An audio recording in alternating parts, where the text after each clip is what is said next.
সেহেতু এই জায়গায় আসলে মুসলমানদের ভূমিকা কি হবে, বিশেষ করে সুন্নি মুসলমানদের, তারা অনেকেই হতবিহ্বল বা হয়তো চিন্তা করতে পারতেছে না বা ধারণা করতে পারতেছে না সে খুশি হবে না আনন্দিত হবে না দুঃখিত হবে না কষ্ট পাবে, কাকে সাপোর্ট দিবে, এইরকম একটা দ্বিধাদ্বন্দ্বের মধ্যে আছে। ফলত প্রেক্ষাপটটা আমাদের জানা দরকার। প্রেক্ষাপটটা তুলে ধরার জন্য আমি আপনাদের সামনে এতটুকু বলতে পারি যে ইরান এবং ইসরায়েলের মধ্যে অনেক বিষয়ে মিল আছে। সেই মিলটা হচ্ছে, ইরান যেমন একটি ধর্মভিত্তিক রাষ্ট্র, শিয়া ধর্মভিত্তিক, ইসরায়েলও ঠিক একটি ধর্মভিত্তিক রাষ্ট্র, ইহুদি ধর্মভিত্তিক। তৃতীয় যেটি মিল সেটি হচ্ছে, ইরানের যেমন মধ্যপ্রাচ্য কেন্দ্রিক উচ্চাশা এবং উচ্চাকাঙ্ক্ষা আছে রাজনৈতিক আধিপত্যের, ঠিক তেমনি ইসরায়েলেরও পুরো মধ্যপ্রাচ্যে দাদাগিরি করার তার লালিত স্বপ্ন আছে, সে গ্রেটার ইসরায়েল বানাতে চায়।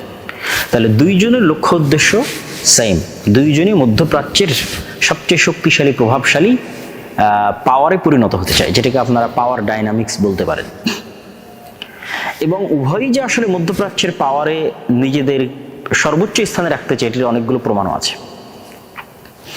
যেমন ইরান অসংখ্য সুন্নি রাষ্ট্রে প্রক্সি যুদ্ধ পরিচালনা করেছে, এগুলো ধারণাপ্রসূত কোনো কথা নয়, বাস্তব সত্য।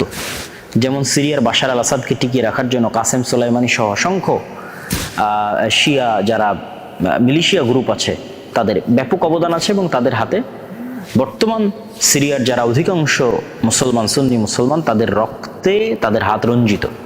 এইটা কোনো কাল্পনিক কথা নয়, এটা একটা সত্য ঐতিহাসিক বাস্তব সত্য ঘটনা।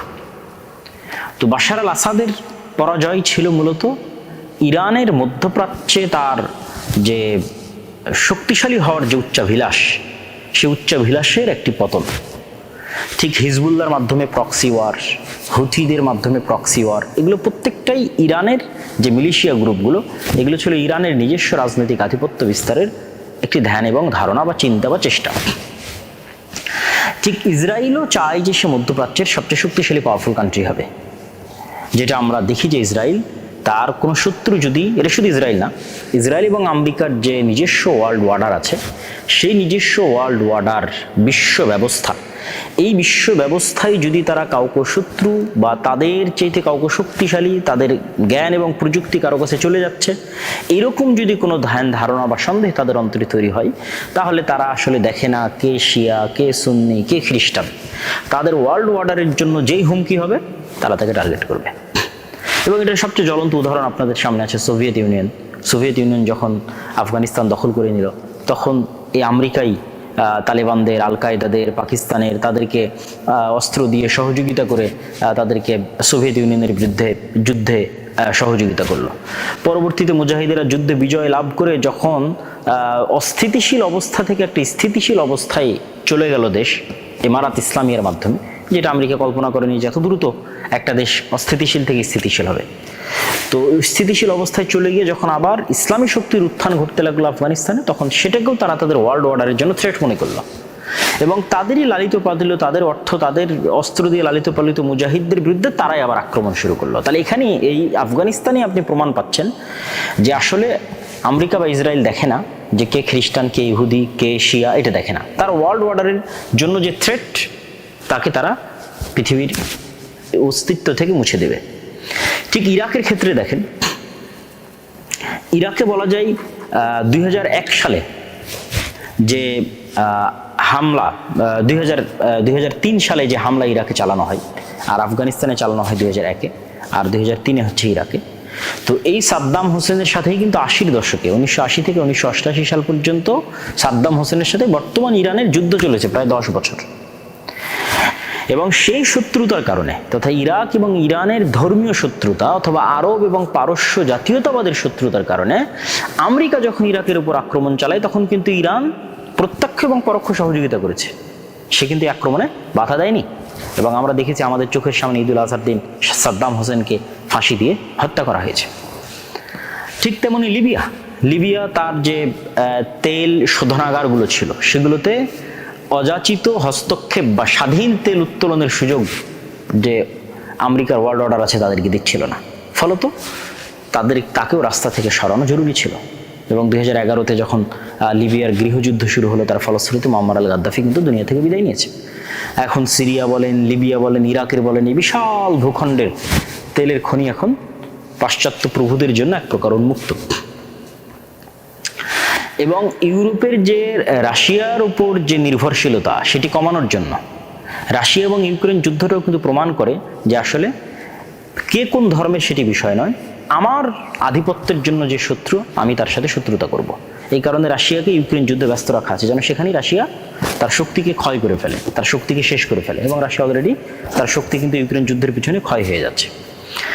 তো রাশিয়ার উপর ইউরোপের যে নির্ভরশীলতা, গ্যাস কেন্দ্রিক নির্ভরশীলতা, এই নির্ভরশীলতা কমানোর জন্য যারা ইউরোপের দেশে থাকেন তারা খুব ভালোভাবেই জানেন যে ইউরোপে শীতপ্রবণ দেশ, সেখানে প্রচুর পরিমাণে হিটার চালানোর জন্য গ্যাসের প্রয়োজন হয়।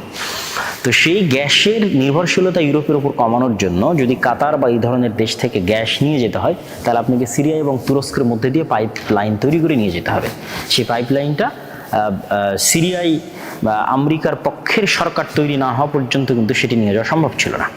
দেখা যাচ্ছে এই পাইপলাইন নিয়ে যেতে যদি তুরস্ক বাধা তৈরি করে, তাহলে ইরানের পরবর্তী টার্গেটে তুরস্ক পরিণত হবে, তথা ইরানের পরবর্তী যাকে ধরা হবে সে হচ্ছে তুরস্ক।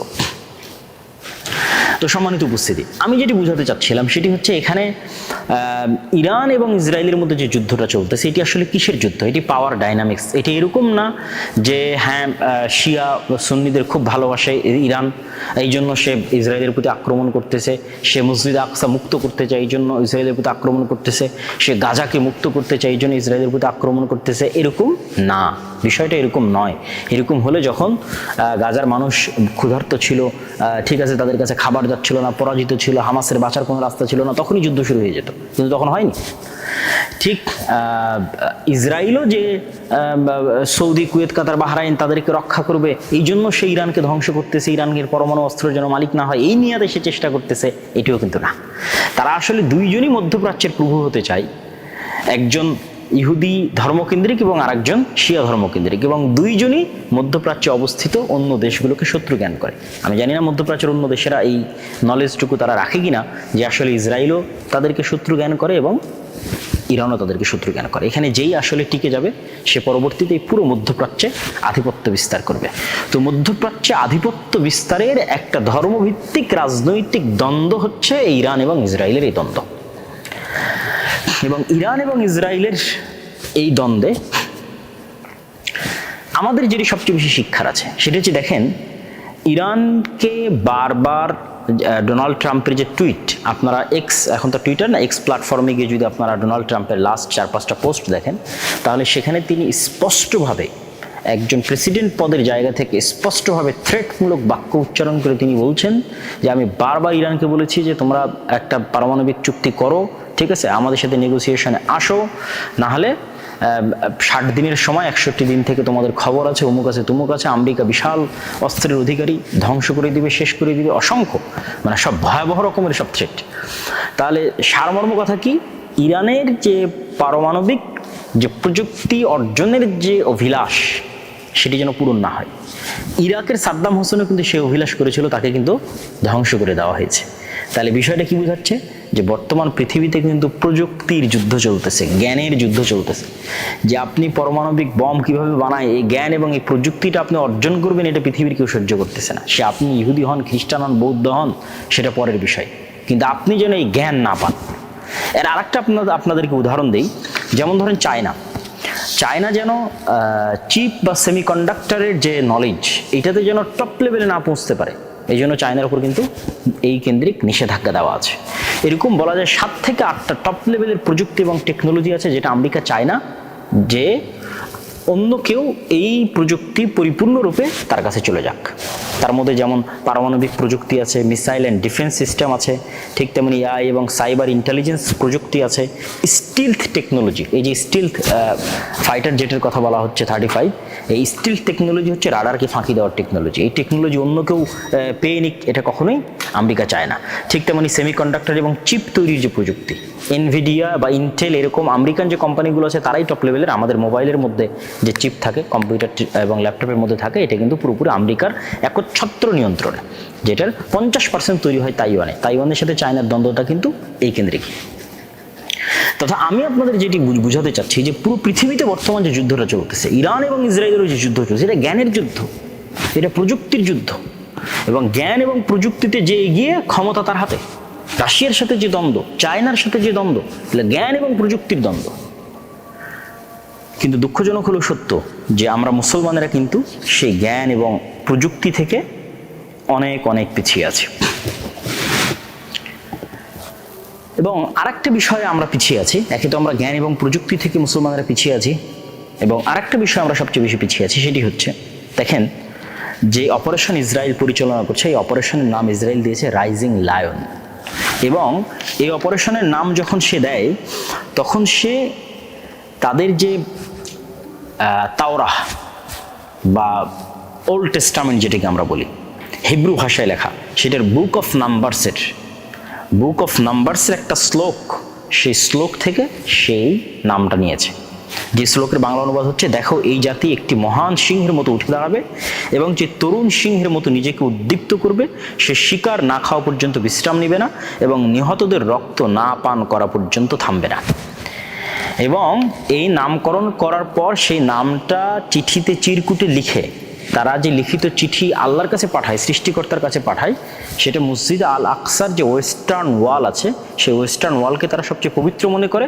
সেই ওয়েস্টার্ন ওয়ালে এই লিখিত চিরকুট লিখে বেঞ্জামিন নেতানিয়াহু চিরকুট নিক্ষেপ করে ফেলে সেই ছবিটা সেই সংবাদ মাধ্যমে প্রকাশ করেছে এবং তারপরে সেই অভিযান শুরু করেছে। তাহলে তাদের অভিযানের সাথে তাদের ধর্ম এবং ধর্মগ্রন্থের কি গভীর সম্পর্ক আছে সেটি কিন্তু আমরা চিন্তা তো আনি না। ঠিক গাজার বিরুদ্ধে যে অভিযানটা তারা পরিচালনা করেছিল, গাজার বিরুদ্ধে অভিযানও তারা যে নাম রেখেছিল গাজার বিরুদ্ধে অভিযান পরিচালনায়, আমালেক, সেটিও 2023 সালের 28 অক্টোবর এক বিবৃতিতে নেতানিয়াহু বাইবেলের বুক অফ ডিউটেরনমি সেখান থেকে উদ্ধৃত করে আমালেক, যেটা আমরা ওই যে আমালেকা গোত্রের বিরুদ্ধে মুসা আলাইহিস সালাতু ওয়াস সালাম বা ইউশা বিন নূনের যে যুদ্ধের বর্ণনা আল্লাহ সুবহানাহু ওয়া তাআলা কোরআনে উল্লেখ করেছেন, সেই যুদ্ধের স্মৃতিচারণে তারা কল্পনা করতেছে যে হামাস বা গাজাকে তারা সম্পূর্ণরূপে নির্মূল করে দিবে, ঠিক যেভাবে আমালেকাদের ওই সময় ইউশা বিন নূন এবং মুসা আলাইহিস সালাতু ওয়াস সালাম বনু ইসরাইল যেভাবে নির্মূল করেছিল। তাহলে এবং তাদের যতগুলো অস্ত্র আছে, টেকনোলজি আছে, সবগুলোর নামকরণেও তারা ধর্মীয় নাম সবসময় ব্যবহার করে। যেমন তাদের একটা অস্ত্রের নাম হচ্ছে ডেভিড স্লিং, ডেভিড মানে দাউদ আলাইহিস সালাতু ওয়াস সালাম। আপনারা এই বিষয়ে আরও স্টাডি করে দেখতে পারেন। এবং আমি আমার বহু বক্তব্যে তুলে ধরেছি যে ইহুদিরা তাদের ধর্মের প্রতি কি পরিমাণ কট্টর বিশ্বাসী। এখান থেকে আমাদের যেটা শিক্ষণীয় সেটি আমি আমার বহু বক্তব্যে বলেছি যে যেখানে ইহুদিরা তাদের নিজের দিনের উপর কঠোরভাবে বিশ্বাসী হয়ে তারা তাদের সকল কিছু পরিচালনা করতেছে এবং পৃথিবীর কারো কেয়ার বা পরোয়া করতেছে না, তার দিনের উপর বিশ্বাসী থাকার ক্ষেত্রে এবং তার দিনকে রক্ষা করার ক্ষেত্রে, তার দেশকে রক্ষা করার ক্ষেত্রে কাউকে পরোয়া করতেছে না। ঠিক আমাদের পার্শ্ববর্তী দেশ ভারতের যারা হিন্দু আছে তারাও তাদের দিনের উপর কট্টর বিশ্বাসী, যে সেই কট্টর বিশ্বাস থেকে তারা কাউকে ছাড় দিচ্ছে না। কিন্তু আমরা মুসলমানেরা পরস্পরে প্রতিযোগিতা করতেছি যে কে কত বড় সেকুলার আর কে কত বড় অসাম্প্রদায়িক সেটি তুলে ধরার জন্য। এই সমস্ত অসাম্প্রদায়িকতা আর সেকুলারদের পৃথিবীতে কারো কাছে দাম নাই। তারা শুধু গোলাম এবং দালাল হিসেবে পৃথিবীতে বসবাস করতে পারে। আর গোলাম এবং দালালের বাইরে যদি মেরুদণ্ড সোজা করে শক্ত করে দাঁড়াতে হয় তাহলে নিজ দিনের উপর পূর্ণ আত্মবিশ্বাস, পূর্ণ আস্থা এবং পূর্ণ কনফিডেন্স, কোনো প্রকার হীনম্মন্যতা ছাড়া যদি আপনি সামনের দিকে আগাতে পারেন তবেই পৃথিবী আপনাকে দাম দিবে, পৃথিবী আপনাকে গণনার মধ্যে কাউন্ট করবে। এবং ইরানের উপর যে হামলা চলছে সেটা প্রমাণ করে যে ইরানকে তারা গণনার মধ্যে কাউন্ট করতেছে। ইরানকে কেন গণনার মধ্যে কাউন্ট করতেছে? ইরানের নিজস্ব ওয়ার্ল্ড অর্ডার আছে, ইরানের নিজস্ব থিওরি আছে, যদিও সেটা শিয়া ধর্মীয় রাজনীতি কেন্দ্রিক, যেটাও মধ্যপ্রাচ্যের সুন্নি রাষ্ট্রগুলোর জন্য থ্রেট, কিন্তু তারপরেও সে তার নিজস্ব আদর্শে অটল এবং অটুট। এই কারণে তাকে গণনার মধ্যে, ধর্তব্যের মধ্যে আনতে হচ্ছে ইসরায়েলকে। আর আমরা যারা আমাদের ইমান এবং আকীদা বিক্রি করে দিচ্ছি বা সেকুলার হওয়ার প্রতিযোগিতায় লিপ্ত আছি, অসাম্প্রদায়িক হওয়ার প্রতিযোগিতায় লিপ্ত আছি এবং নিজের দিনের উপর হীনম্মন্যতা আমরা বোধ করি এবং কতটুকু নিজের দিনে ছাড় দেওয়া যায়, কম্প্রোমাইজ করা যায় সেটা নিয়ে আমরা চিন্তা করি, তাদের আসলে পৃথিবীতে কোনো ভাত নাই, অথবা তাদের আসলে পৃথিবীতে কেউ দাম দেওয়ার বা কেউ গণনা করার যোগ্যও মনে করে না। এই জন্য আমি এই ইরান ইসরায়েলের যে যুদ্ধ চলতেছে, এই যুদ্ধের যদি আমি সারমর্ম বা সামারি যদি আমি আপনাদের সামনে তুলে ধরি, তাহলে সেই সামারি এবং সারমর্মের এতটুকু বলতে পারি, বা আরও দু একটা পয়েন্ট যদি ছুটে গিয়ে থাকে, যে ইরানের সাথে যেই মৌখিক দ্বন্দ্ব, এটা আসলে তথাকথিত যে ইসলামী বিপ্লব তারপরই শুরু হয়েছে। এই তথাকথিত ইসলামী বিপ্লব 1979-এর আগের যে সময়গুলো, যখন রেজা শাহ পাহলবিরা ছিল, তখন কিন্তু সেকুলার শ্রেণী বা সেখানে বসবাস করতো। ঠিক যেমন আমরা আমাদের দেশে যেমন বলে থাকি শাহবাগী বা এই জাতীয়, ঠিক আছে। তো ইসরায়েলও কিন্তু চাচ্ছে যে ওই জাতীয় কেউ ইরানের ক্ষমতায় আসুক, যে সেকুলার হবে, অসাম্প্রদায়িক হবে, ছাড় দিবে, কম্প্রোমাইজ করবে, এবং ওই রেজা শাহ পেহলভির বংশধরদেরকে পুনরায় ইরানে বসানোর জন্য কিন্তু তারা চেষ্টা করতেছে। তো আসলে আমেরিকা এবং ইসরায়েলের যে সমগ্র পৃথিবীব্যাপী যে নিজস্ব একটা ওয়ার্ল্ড অর্ডার, এবং এর বিরুদ্ধে যদি কেউ দাঁড়ায় তারা তাকে ছাড় দেবে না, এটি ঠিক। এবং হয়তো পরবর্তী টার্গেটে তুরস্ক পরিণত হতে পারে, পাকিস্তান, এবং ধারাবাহিকভাবে সৌদি সহ অন্যান্য ইসলামী মুসলিম যে দেশগুলো তারাও আসবে। তো এইটার ক্ষেত্রে আসলে মুসলমানদের করণীয় কি? তাদের যে শক্তি, সেই শক্তির সামনে দাঁড়ানোর মতো মুসলমানদের নিজস্ব শক্তি তৈরি করার চিন্তা থাকতে হবে। যে আপনি শুধু আমেরিকা থেকে অস্ত্র কিনবেন, সেই অস্ত্রের সফটওয়্যারও তাদের কাছে, ঠিক আছে। সেটা আপনি নতুন করে সেই অস্ত্র তৈরির যে টেকনোলজি, সেটাও সে আপনাকে দিবে না। আবার সেই অস্ত্র যদি আপনি তার বিরুদ্ধে প্রয়োগ করতে চান, সেটির অনুমতিও সে দিবে না। সেই অস্ত্র যদি আপনি ইসরায়েলের বিরুদ্ধে প্রয়োগ করতে চান, সেটির অনুমতিও সে দিবে না। হ্যাঁ, পাকিস্তানের কাছে আমেরিকা যে অস্ত্রগুলো বিক্রি করে, সেটি যেন ভারতের বিরুদ্ধে ব্যবহার না করা যায়, সেই শর্ত দিয়ে থাকে। তাহলে শুধু অস্ত্র কেনার প্রতি যদি নির্ভর করে, আমি যে সামারিটা করতেছি, যে বর্তমান বিশ্বে প্রযুক্তির যুদ্ধ চলতেছে, জ্ঞানের যুদ্ধ চলতেছে। ইরানের উপর আক্রমণ করা হচ্ছে শুধু এই কারণেই যে সে জ্ঞানের দিক থেকে তার পরমাণু বিজ্ঞানীরা পারমাণবিক জ্ঞান অর্জন করে ফেলতেছে, এই কারণে আক্রমণ হচ্ছে, জ্ঞানের যুদ্ধ। অতএব মুসলিম বিশ্বের যারা কান্ট্রি আছে, আমাদের ছোট দেশ বাংলাদেশ, তাদেরও আসলে শুধু চেতনা বিক্রি করা বাদ দিয়ে বা সেকুলার হওয়ার প্রতিযোগিতা বাদ দিয়ে তাদেরও মনোযোগ দেওয়া উচিত যে কিভাবে তারা নিজস্ব প্রযুক্তি ডেভেলপ করবে।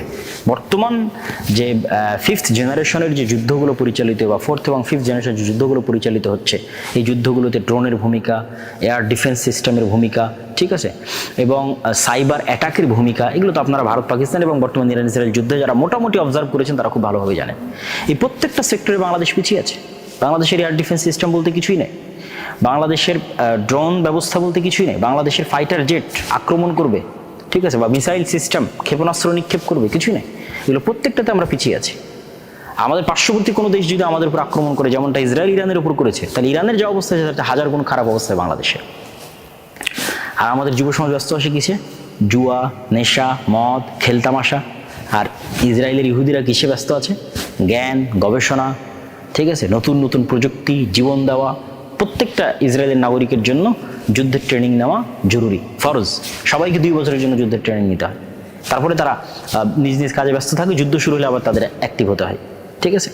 এটাই তাদের জীবনের লক্ষ্য এবং উদ্দেশ্য। আর আমাদের জীবনের কোনো লক্ষ্য নেই, কোনো উদ্দেশ্য না। তো আমাদের নবী মুহাম্মদ সাল্লাল্লাহু আলাইহি ওয়াসাল্লাম আমাদের জন্য জীবনের লক্ষ্য এবং উদ্দেশ্য দিয়ে গেছেন, কিন্তু আমরা লক্ষ্যহীন উদ্ভ্রান্তের মতো ঘুরে বেড়াচ্ছি, এবং আনপ্রোডাক্ট তথা কোনো প্রকার প্রোডাক্টিভিটি ছাড়া শুধু এর গিবত করা, মারামারি করা, গন্ডগোল করা, কোনো প্রোডাক্টিভ কাজ নাই, কোনো গঠনমূলক কাজ নাই, ঠিক আছে। ফেসবুক, ইউটিউব, টুইটারে সময় নষ্ট করা, কোনো লাইফ স্টাইলের কোনো টাইম ম্যানেজমেন্ট নাই, যে আমার লাইফ স্টাইল কীভাবে হবে।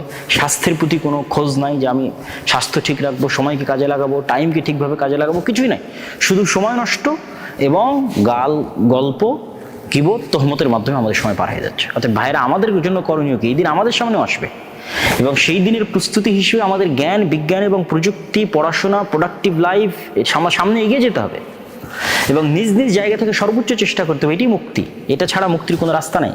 হ্যাঁ, আমরা হয়তো শক্তি দিয়ে তাদের সাথে পারবো না, কিন্তু শক্তির বিষয়ে আল্লাহ সুবহানাহু ওয়া তাআলা, যেটা বলে আমি আমার বক্তব্য শেষ করব, শক্তির বিষয়ে আল্লাহ সুবহানাহু ওয়া তাআলা বলেছেন, ফাআম্মা আদুন ফাস্তাকবারু ফিল আরদ বিগাইরিল হাক্কি ওয়া ক্বালু মান আশাদ্দু মিন্না কুওয়া। আদ জাতিকে যখন ধ্বংসের ঘোষণা আল্লাহ দিয়েছিলেন, তখন আদ জাতি বলেছিল যে বর্তমান পৃথিবীতে আমাদের চেয়ে শক্তিশালী কে আছে? মান আশাদ্দু মিন্না কুওয়া। যেমন আজকে আমেরিকা, ইসরায়েল বলতে পারে যে সব টেকনোলজি তো তাদের কাছে, পৃথিবীতে আর কারো কাছে কোনো টেকনোলজিই নাই। যে 2-1টা মুসলিম দেশ তাদের কাছে টেকনোলজি কিনেছে, সেগুলো তো তারা তাদের বিরুদ্ধে ব্যবহার করতে পারবে না। সুতরাং তাদের চেয়ে সুপার পাওয়ার পৃথিবীতে কেউই নাই, এটাই সত্য কথা। কিন্তু আল্লাহ সুবহানাহু ওয়া তাআলা বলছেন, আওয়ালাম ইয়ারাউ আন্নাল্লাহাল্লাযী খালাকাহুম হুয়া আশাদ্দু মিনহুম কুওয়া। মানুষেরা কি জানে না যে আমেরিকা আর ইসরায়েল যদি সুপার পাওয়ার হয়, তো আমেরিকার ইসরায়েলকে কে সৃষ্টি করেছে? এই আমেরিকা, আল্লাহ নিজে কোরআনে বলছে, আওয়ালাম ইয়ারাউ আন্নাল্লাহাল্লাযী খালাকাহুম, যে আমেরিকা এবং ইসরায়েলকে যে আল্লাহ সৃষ্টি করেছে, সে আল্লাহ তো তাদের যে শক্তিশালী। আমেরিকা এবং ইসরায়েল যদি আজকের সকল জ্ঞান, বিজ্ঞান এবং টেকনোলজির মালিক হয়ে শক্তিশালী হয়, তো এগুলো সবগুলোর সৃষ্টিকর্তা হচ্ছেন আল্লাহ সুবহানাহু ওয়া তাআলা। আমেরিকা এবং ইসরায়েলের সৃষ্টিকর্তা, এই টেকনোলজি, এই ড্রোন, এয়ার ডিফেন্স সবগুলো সৃষ্টিকর্তা আল্লাহ সুবহানাহু ওয়া তাআলা। তাহলে আল্লাহ হচ্ছেন তাদের চেয়ে শক্তিশালী। তো আল্লাহ অবশ্যই অলৌকিক কিছু ঘটাতে পারেন, ঘটাবেন, ঘটান, ঘটিয়ে থাকেন, ভবিষ্যতেও ঘটাবেন, কিন্তু তাদের জন্যই ঘটান যারা পাওয়ার যোগ্য। ফিরআউনকে মুসা আলাইহিস সালাতু ওয়াস সালাম তার শক্তি দিয়ে পরাজিত করবে এরকম কোনো শক্তি মুসা আলাইহিস সালাতু ওয়াস সালামের কাছে ছিল না, এই জন্য তাকে পালিয়ে যেতে হচ্ছিল। কিন্তু আল্লাহ পৃথিবীর ইতিহাসের সবচেয়ে ব্যতিক্রম অলৌকিক ঘটনা ঘটিয়ে ফিরআউনকে ধ্বংস করে দিয়েছে। তো এইরকমই কোনো অলৌকিক ঘটনার মাধ্যমে আল্লাহ ধ্বংস করতে পারেন, কিন্তু সেটার জন্য যে চেষ্টা, যে কনিষ্ঠতা, যে ইখলাস, সেটা কিন্তু আমাদের নাই, যে ত্যাগ, সেটা কিন্তু আমাদের নাই। আমাদের যে ইউরোপীয় উপনিবেশ, পুরো মুসলিম বিশ্বের সকল মুসলমানদের সমস্যা হচ্ছে, উৎস হচ্ছে ইউরোপীয় উপনিবেশ। এই যে আফ্রিকায় যে সমস্যা, ইব্রাহিম ট্রাওরে, ঠিক আছে, বুরকিনা ফাসোর যে আফ্রিকান মুসলমানদের উপর যে ফ্রান্সের যে উপনিবেশ, ঠিক আছে, যে আপনার টাকা কেন্দ্রীয় ব্যাংক, ফ্রান্সের কেন্দ্রীয় ব্যাংকই রাখতে হবে, অসংখ্য যে শর্তগুলো, এটা না দরকার আমরা আরেকদিন আলোচনা করবো ইনশাআল্লাহ। তো এই যে উপনিবেশ, আফ্রিকার উপনিবেশ, বর্তমান পাকিস্তান, ভারত এবং কাশ্মীরের দ্বন্দ্ব, এটাও উপনিবেশের সৃষ্টি, ফিলিস্তিন ইসরায়েলের দ্বন্দ্ব, এটাও উপনিবেশের সৃষ্টি। এই 190 বছরের উপনিবেশ মুসলমানদেরকে এমন, মুসলমানদের জিনের মধ্যে, ব্লাডের মধ্যে এমনভাবে গোলামি, কলোনিয়াল মাইন্ড সেট আপ ঢুকিয়ে দিয়েছে যে মুসলমানেরা তাদের আত্মমর্যাদা, আত্মসম্মান ভুলে গেছে। তাদের একটা টাকার জন্য মিথ্যা বলা, একটা টাকা বেশি ইনকাম করার জন্য দুর্নীতি করা, এটি তাদের মজ্জাগত স্বভাব। ধোঁকা দেওয়া, এটি তাদের মজ্জাগত স্বভাব। এই জন্য মুসলমানদের কিনে নেওয়া আমেরিকা এবং ইসরায়েলের কাছে 1-2 মিনিটের ব্যাপার। এই যে ইরানের মধ্যে এত মুজাদের গোয়েন্দা কিভাবে অর্থের কাছে বিক্রি হয়ে যাওয়া, ঠিক আছে। আর অন্যদিকে একটা ইহুদি গোয়েন্দা যদি বুঝতে পারে সে ধরা পড়বে, তাহলে সে বিষ পান করে মারা যাবে। কি পরিমাণ তার নিজের উপর আস্থা, ঠিক আছে। আর আমরা হচ্ছে আমাদের দিনকে বিক্রি করে দেবো টাকার জন্য, এই টাকার জন্য বিক্রি করে দেবো, এই মেন্টালিটি আমাদের মধ্যে তৈরি হয়েছে কিভাবে? 190 বছরের গোলামির মাধ্যমে তৈরি হয়েছে। এই জন্য আল্লামা ইকবাল বলেছেন, সাবাক ফিরসে পার সাদাকাত কা, সুজাআত কা, আদালত কা, লিয়া জায়েগা তুঝসে কাম দুনিয়া কি ইমামত কা। যে মুসলমানেরা তোমরা সত্য বলা শিখো, ন্যায়পরায়ণ, আমানতদার হওয়া শিখো, আত্মমর্যাদা সম্পন্ন, আত্মবিশ্বাসী হওয়া শিখো, নিজের দিনের উপর কট্টর আস্থা এবং বিশ্বাস নিয়ে আসা, হীনম্মন্য না হওয়া, সেকুলারিজম, ডেমোক্রেসির মতো যে ওয়ার্ল্ড অর্ডার যেগুলো আছে, কেন্দ্রীয় বিশ্বায়নের, গ্লোবালাইজেশনের, এগুলোকে ছুঁড়ে ফেলে দেওয়া, আস্থা করে নিক্ষেপ করা এবং নিজের দিনের উপর অগাধ আস্থা এবং বিশ্বাস নিয়ে সামনের দিকে এগিয়ে যাওয়া এবং চেষ্টা করা এবং ত্যাগের মন মানসিকতা রাখা। যখন আপনি আপনার সর্বোচ্চ চেষ্টা এবং সর্বোচ্চ ত্যাগ করবেন ইখলাসের সাথে, তখন আল্লাহর সাহায্য অবশ্যই আসবে। তো সম্মানিত উপস্থিতি, আমরা যদি আমাদের পুরো আলোচনা সামারি করি, তাহলে আমরা এটি বলতে চাই যে ইরান এবং ইসরায়েলের যে যুদ্ধ, এটা পাওয়ার ডাইনামিক্স। এটা কি বলে ওর নাম, ইরান জেরুজালেমের খুব ভালো চাই, গাজার খুব ভালো চাই, এই জন্য হামলা করতেছে, অথবা ইসরায়েল সৌদি, কুয়েত, কাতার, বাহরাইনকে রক্ষা করবে ইরান থেকে, এরকম কিছু না। তাদের উভয়েরই লক্ষ্য তারা মধ্যপ্রাচ্যে তাদের শাসনকে প্রতিষ্ঠিত করবে। এই জন্য একজন আরেকজনকে সহ্য করতে পারতেছে না, কেন উভয়ই জ্ঞান বিজ্ঞান থেকে একজন আরেকজনের কাছাকাছি চলে আসছে। সেই জন্য তাদের মধ্যে এই ফাইটটা লাজেম, জরুরি ছিল, এটা হওয়ারই ছিল, এটা সংঘটিত হয়ে গেছে। কিন্তু এখান থেকে আমাদের জন্য যে শিক্ষাগুলো নেওয়ার আছে, মুসলিম উম্মার জন্য যে শিক্ষাগুলো নেওয়ার আছে, সেই শিক্ষাগুলো তাদেরকে নিতে হবে এবং সেভাবেই সামনের পথ আমাদেরকে বাছাই করার চেষ্টা করতে হবে। আল্লাহ সুবহানাহু ওয়া তাআলা আমাদের তৌফিক দান করুক, আল্লাহুম্মা আমিন। আশা করি আবার আপনাদের সাথে দেখা হবে ইনশাআল্লাহ সমসাময়িক বিষয় নিয়ে। আসসালামু আলাইকুম ওয়া রাহমাতুল্লাহি ওয়া বারাকাতুহু। আর হ্যাঁ, একটা কথা বলতে ভুলে গেলাম, সেটি হচ্ছে আমাদের মাসিক আল ইতিসামে আপনারা নিয়মিত এরকম সমসাময়িক বিষয়, আমাদের লেখনী, সম্পাদকীয় সব কিছু পান এবং পেয়ে থাকেন। অতএব মাসিক আল ইতিসাম নিয়মিত পড়ার চেষ্টা করুন, ওয়েবসাইট থেকে হোক অথবা গ্রাহক হওয়ার মাধ্যমে হোক, এজেন্ট হওয়ার মাধ্যমে হোক। এটি আপনাদের কাছে উদাত্ত আহ্বান থাকলো। আসসালামু আলাইকুম ওয়া রাহমাতুল্লাহি ওয়া বারাকাতুহু।